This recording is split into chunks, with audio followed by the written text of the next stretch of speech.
Sa Mobile Bible School, tayo'y nagtitipon online.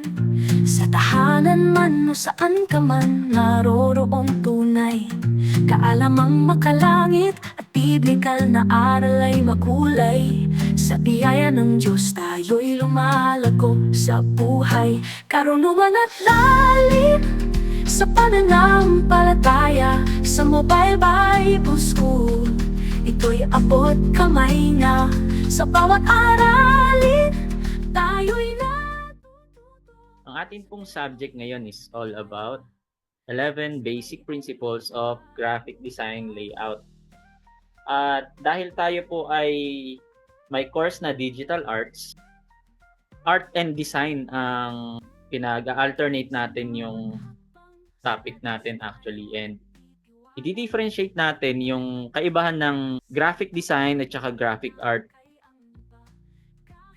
Last time, we tackled about elements of design. At sino po sa inyo nakakaalala ng kahit magbigay tayo ng isang element, no, i-type natin sa comment section, or it's all about the fundamental principle naman ng atin pong pag-aaralan in graphic design.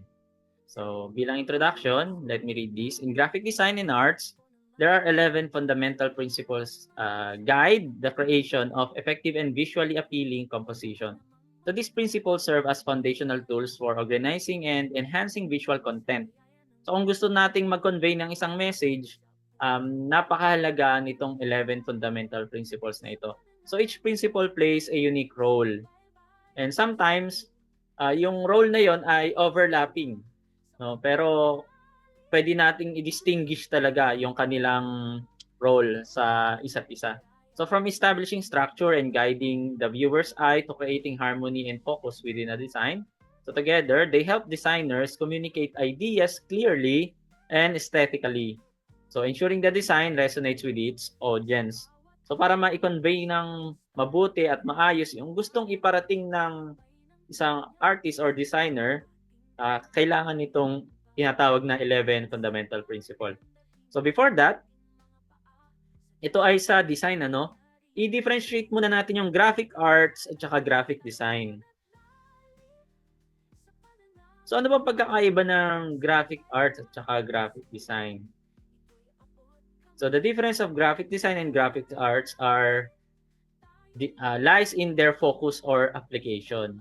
Yung graphic arts is centered on creating original artwork, often for aesthetic or expressive. Yung purpose niya, expressive art nga eh. So, it includes techniques like drawing, painting, printmaking, or even digital illustration, focusing in visual storytelling, may gusto kong ipahayag, and personal expression or anumang expression ang gusto mo.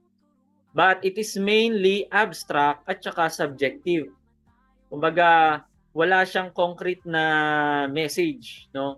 Bahala na kung ano yung interpretation ng tumitingin. Kaya nga art. Pero ang graphic design, it focus on the problem solving and communication. At kailangan clear yung communication na ikino-convey or gustong ipahayag ng designer. So it involves arranging visuals, typography, layout to convey a message effectively. And often for commercial purposes like branding, advertising, and marketing, kahit logo design. So graphic design often incorporates elements of graphic arts but prioritizes functionality and purpose over pure creativity. So this is concrete and objective. Kaya ang graphic design, to make the long story short, ito yung nababasa mo na mga posters kapag may mga event, sa mga wedding invitation, kung paano isinaayos yung invitation na yon, that is graphic design. Yung graphic arts, may message siya pero hindi siya concrete. It's all about the feelings, creating original, isang artwork pero walang date na nakalagay, hindi concrete yung message or absolute na may iisa lang talagang gustong ipahayag. So minsan depende sa interpreter or sa tumitingin or observer. So ito po, example natin. Sabi dito, designers are not artists. Galing ito sa Yuxin Taste na page. So, kung i-swipe yan, ito yung lalabas. May dalawang tao. Isang lalaki, isang babae. Sabi niya, this is a masterpiece. Parang ito ay obra maestra. Ano ba sa Tagalog obra maestra? Parang yun, Espanyol ata yung obra maestra. So, this is a masterpiece. So, wala siyang concrete, absolute, and hindi siya objective. 'Di ba? Napaka-abstract, napaka-subjective. Kaya sabi ng babae, I don't get it. 'Di ba? I don't get it. Talagang hindi ko maintindihan. Ano ba gusto niya i-express? Kasi hindi ito isang design. Ito ay isang art. So, because art is open to interpretation. Kahit sino pwede mag-interpret. But design is communicating a clear message. Kaya ang tawag ay problem solving. So, ang graphic design is problem solving. Ang graphic art is open to interpretation. Ang graphic design ay concrete and objective. Ang graphic art is subjective and abstract in form. So, ayan. Siguro naintindihan na natin yung kaibahan ng graphic art at saka graphic design. Okay po.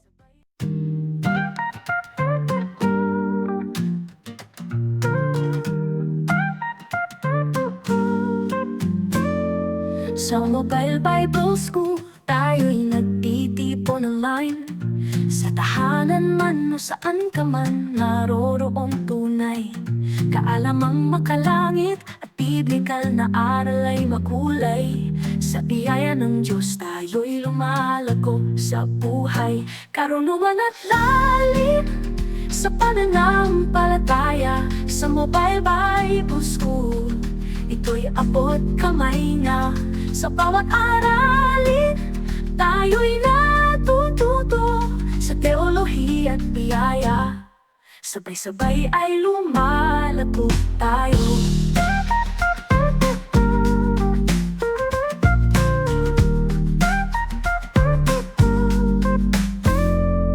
Sa bawat hakbang, sa Diyos tayo nagtitiwala.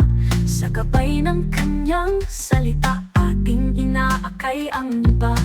Kahit saan man dalhin ng ating mga paa, sa Diyos ng makapangyarihan tayo'y nagtitiwala. Karunungan at lalim sa pananampalataya. Sa Mobile Bible School, ito'y abot kamay na.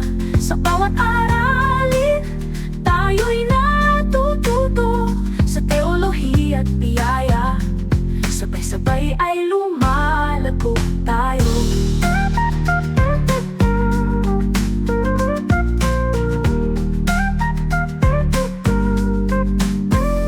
Ang pag-ibig ni Jesus ay walang hanggan. Sa bawat puso't isipan, tayo'y Kanyang tinuturuan. Sa online na paaralan, sama-sama tayong umaasa. Sa kaluwalhatian ng Diyos, tayo'y nagkakaisa. Karunungan at lalim sa pananampalataya. Sa Mobile Bible School, ito'y abot kamay na. Sa bawat aralin, tayo'y natututo sa teolohiya at biyaya. Sabay-sabay ay lumalago tayo. Hey, sa Mobile Bible School, tayo'y naglalakbay. Sa pag-aaral ng salita, tayo'y magwawagi. Para sa kaluwalhatian ng Diyos, tayo'y nagpupuri. Sa Kanyang biyaya, tayo'y nagmamahalan.